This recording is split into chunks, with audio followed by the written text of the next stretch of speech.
Dongji, The Good or the Bastard. Ito ay isang bagong South Korean television series na ipinalabas ngayong October 2024.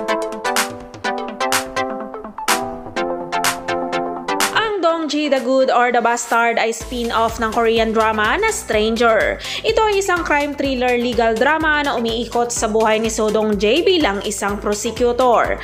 Nagtatrabaho siya sa Cheongjo District Prosecutor's Office na may malungkot na kinabukasan dahil sa stigma na nakakabit sa kanyang nakaraan bilang isang sponsored prosecutor.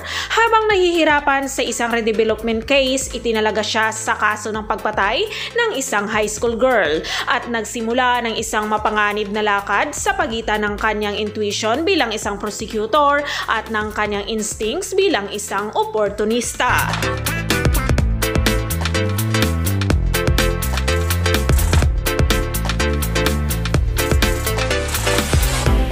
Si actor Lee Jun-hyuk ay gumanap bilang So Dong-jae. Siya ay isang prosecutor sa Cheongjo District Prosecutor's Office na gustong kilalanin sa kasalukuyan kaysa kanyang nakaraan bilang isang sponsored prosecutor. Samantala, si actor Park Sung-woong ay gumanap naman bilang Nam Wan-sung. Siya ay CEO ng Lee Hong Construction na nagpakita sa harap ni Dong-jae at ibinalita ang kanyang mga nakaraang pagkakamali. Ang Dong-jae, The Good or the Bastard ay binubuo ito ng 10 episodes at ang unang episode ay pinalabas na noong October 10 at ipinapalabas ito sa TVING at TVN Network sa South Korea tuwing Huwebes hanggang November 7, 2024.